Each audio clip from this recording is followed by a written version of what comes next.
Hey guys, welcome. I am the DM for the upcoming campaign of Vharos. All right. Our first adventure in Vharos. The campaign is actually the Blightfall. But this video, I've been making some videos for my player characters, but I'm going to leave this one public just for anybody that does want to learn or understand these things better. It's probably not going to be the most in-depth, but it's going to give you the introduction to Dungeons & Dragons Moral Alignments, a guide to character creation and role-playing ethics.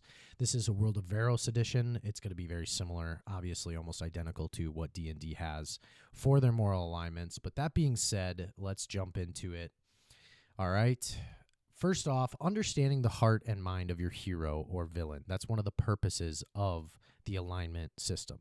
It is not a cage, it's a compass. Now, I do believe that in 5th edition D&D, they are kind of straying away from the moral alignments a little bit, but I still think it's super important for your character because it helps understand what decisions they would make. But it is not a cage, it's a compass. It's a guide to what decisions your character would typically make. And it just helps you move along in that. What it helps you with is alignment in characters' moral and ethical outlook, guides your behavior, decisions, and also affects the party dynamics, helps you role play consistently. Remember, it's guidance, not restriction. Like I said in the previous slide, it is a compass. It's not meant to bind you and cage you up. It is guidance, okay? So that way when you role play your character, you understand what motivates them, their outlook on life. Also in that character creation, make sure that it makes sense with their backstory. It all ties together and it helps you when you come to a situation where you have to decide who you're going to save, what you're going to say, who you're going to align with in an argument or things of that nature. It just helps you with all of those situations. So getting to the two axes of this, there is vertical, good and evil, horizontal, law and chaos. All right, lawful meaning order, structure, honor. That's what drives your character. There's chaotic, which is freedom, individuality, unpredictability. Good, which is compassion, selflessness, and justice. Evil, cruelty, selfishness, domination.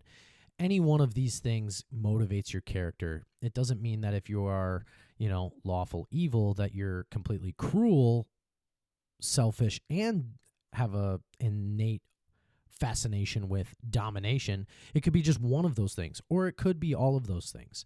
Those things are just adjectives to describe what your character could be when they fall under that certain category.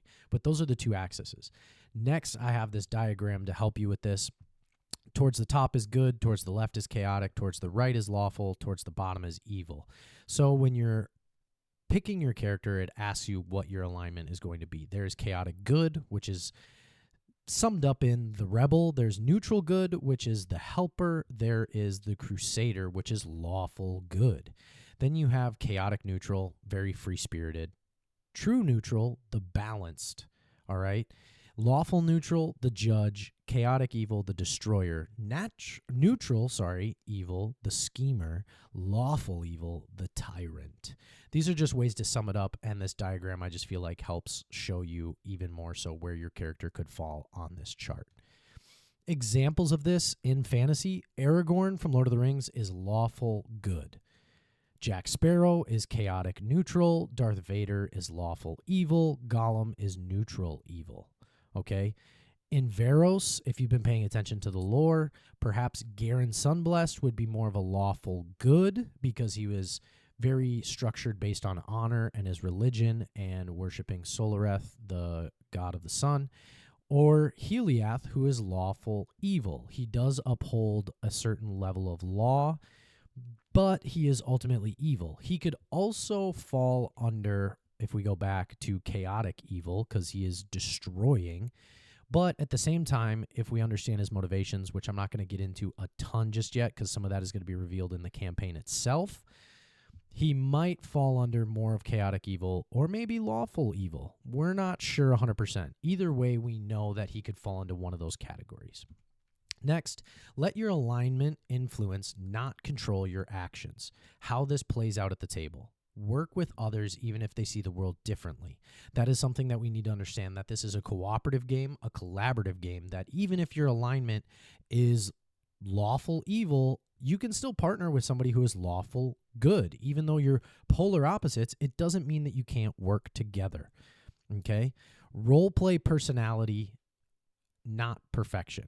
All right? You don't have to 100% everything in this direction. Remember, it's a compass, and on a compass there's many points. There might be times, especially tying into your backstory or situations, or maybe your character starts to change a little bit. Shifting alignment. Characters can change as their beliefs and choices evolve, as the story plays out, as you spend time with the people that you're playing with, and I mean in-game, not just around the table, that you might change and evolve. I mean, major story events or trauma may shift your alignment.